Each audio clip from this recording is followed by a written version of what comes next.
రంగారెడ్డి జిల్లా ఇబ్రహీంపట్నం మున్సిపాలిటీ పరిధిలోని ప్రముఖ విద్యా సంస్థ గురునానక్ ఇంజనీరింగ్ కళాశాలలో తీవ్ర విషాదం చోటు చేసుకుంది. బీటెక్ మొదటి సంవత్సరం చదువుతున్న ఆముదాల రాము అనే విద్యార్థి కాలేజ్ హాస్టల్ గదిలో ఉరేసుకుని ఆత్మహత్యకు పాల్పడ్డాడు. మృతుడు కరీంనగర్ జిల్లాకు చెందిన వ్యక్తిగా గుర్తించారు. విద్యార్థి ఆత్మహత్యకు కళాశాల యాజమాన్యం వేధింపులే కారణమని ఆరోపిస్తూ విద్యార్థి సంఘాలు ఆగ్రహం వ్యక్తం చేశాయి. ఎస్ఎఫ్ఐ జిల్లా నాయకుడు తెరంగ్, ఏబీవీపీ నాయకుడు శివ మరియు బీజేపీ నేత ముత్యాల మహేందర్ ఆధ్వర్యంలో విద్యార్థులు కళాశాల ముందు భారీ ధర్నాకు దిగారు. ఆందోళన ఉధృతం కావడంతో ఆగ్రహించిన విద్యార్థులు కళాశాల భవనాల అద్దాలను ధ్వంసం చేశారు. దీంతో అక్కడ స్వల్ప ఉద్రిక్తత నెలకొంది. సమాచారం అందుకున్న ఇబ్రహీంపట్నం సీఐ మహేందర్ రెడ్డి తన సిబ్బందితో ఘటనా స్థలానికి చేరుకున్నారు. ఆందోళన చేస్తున్న విద్యార్థి సంఘం నేతలను అరెస్ట్ చేసి పోలీస్ స్టేషన్ కు తరలించారు. విద్యార్థుల జీవితాలతో చెలగాటమాడుతున్న ఈ కళాశాల గుర్తింపును ప్రభుత్వం వెంటనే రద్దు చేయాలని విద్యార్థి సంఘాల నాయకులు డిమాండ్ చేశారు.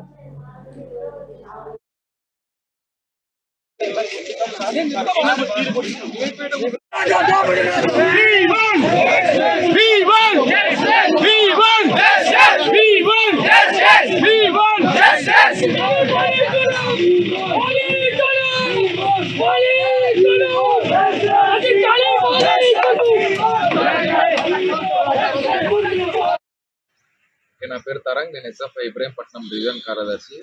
ఈరోజు గురునానక్ కాలేజీలో రాము అనే ఒక విద్యార్థి ఈరోజు సూసైడ్ చేసుకొని చనిపోయినటువంటి పరిస్థితి ఉంది. ఎందుకనంటే కాలేజీ యొక్క ఒత్తిడి వల్లనే ఈరోజు విద్యార్థి చనిపోయినటువంటి పరిస్థితి ఉంది.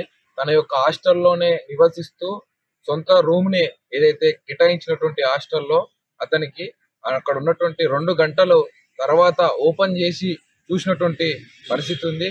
కనీసం ఈరోజు మరి యాజమాన్యాలు కనీసం మాట్లాడకుండా నిమ్ముకు నీరెత్తినట్టు వివరిస్తున్నటువంటి పరిస్థితి ఉంది. కాబట్టి ఆ విద్యార్థికి న్యాయం జరిగేంత వరకు కూడా మేము భారత విద్యార్థి ఫెడరేషన్ ఎస్ఎఫ్ఐగా మేము నిరంతరం పోరాటం చేస్తామని చెప్పేసి తెలియజేస్తా ఉన్నాం. అంటే అసలు జరిగిన గురునానక్ కాలేజ్ యొక్క గుర్తింపుని వెంటనే రద్దు చేయాలని చెప్పేసి మేము డిమాండ్ చేస్తా ఉన్నాం. కనీసం ఈరోజు ఏజీఎం కానీ ఇక్కడ ఉన్నటువంటి చైర్మన్ కానీ కోహ్లీ కానీ కనీసం ఈరోజు విద్యార్థులకి ఏం జరిగింది, ఎందుకు ఈరోజు ధర్నా చేస్తూ ఉన్నారని చెప్పేసి కనీసం నోరు విప్పనటువంటి పరిస్థితి ఉంది. కాబట్టి మేము భారత విద్యార్థి ఫెడరేషన్గా మేము డిమాండ్ చేస్తూ ఉన్నాం.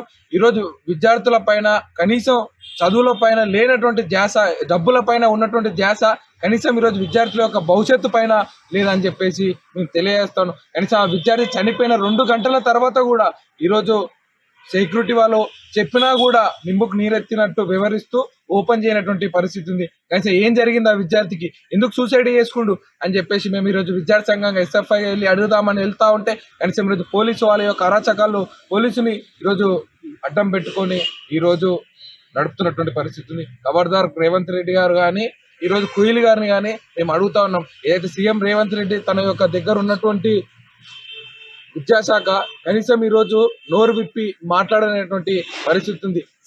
సంవత్సరానికి 20 మంది ఆ గురునానక్ కాలేజీలో చనిపోతా ఉన్నటువంటి పరిస్థితి ఉంది. ఆ విద్యార్థులకి ఎందుకు చనిపోతా ఉన్నారు, దేనికోసం చనిపోతా ఉన్నారు అని కనీసం వివరణ కూడా ఇవ్వలేనటువంటి పరిస్థితి ఉంది.